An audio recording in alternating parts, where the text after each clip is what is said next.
রাজৈর পৌরসভায় প্রশাসক নিয়োগের পর ব্যয় নিয়ে প্রশ্ন।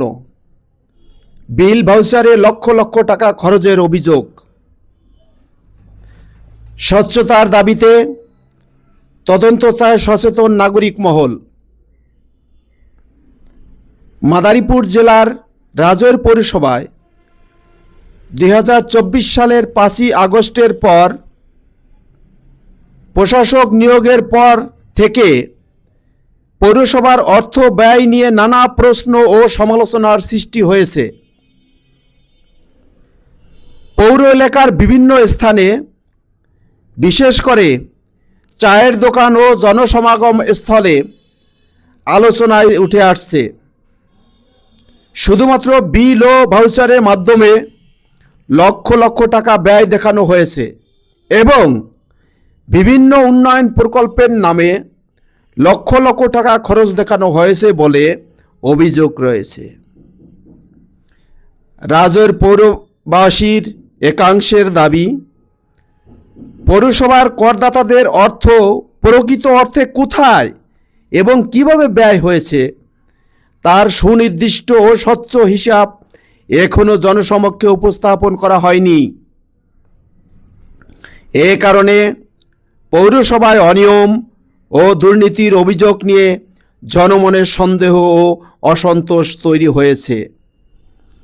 এ বিষয়ে কয়েকজন সচেতন নাগরিকদের সঙ্গে কথা বলা হলে তারা নাম প্রকাশ না করার শর্তে জানান, প্রশাসক নিয়োগের পর পৌরসভার আর্থিক কার্যক্রম নিয়ে প্রশ্ন তুলতে তারা ভয় পাচ্ছেন। কারণ বর্তমানে রাজৈর পৌরসভার প্রশাসকের দায়িত্বে রয়েছেন রাজৈর উপজেলা নির্বাহী কর্মকর্তা। ফলে ভেতরে ভেতরে অসন্তোষ থাকলেও প্রকাশে কেউ মুখ খুলতে সাহস পাচ্ছেন না। তবে তারা সবাই একমত হয়ে দাবি করেছেন বিষয়টি যেন দুর্নীতি দমন কমিশন দুদক এবং সরকারের ঊর্ধ্বতন কর্তৃপক্ষ গুরুত্ব সহকারে তদন্ত করে দেখে।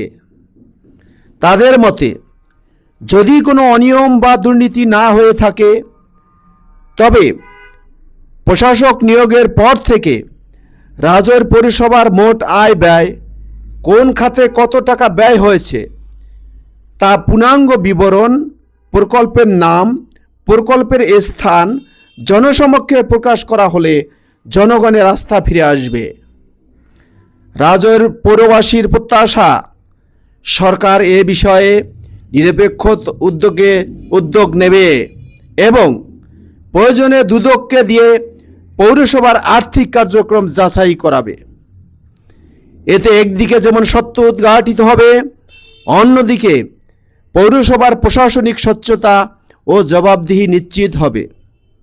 সচেতন নাগরিকদের মতে জনগণের করের টাকার সঠিক ব্যয় নিশ্চিত করা রাষ্ট্রের দায়িত্ব। রাজৈর পৌরসভার অর্থ ব্যয়ের বিষয়ে স্বচ্ছ তদন্ত হলে শুধু অভিযোগের অবসানই হবে না, বরং ভবিষ্যতে পৌর প্রশাসনের প্রতি সাধারণ মানুষের আস্থা আরও দৃঢ় হবে।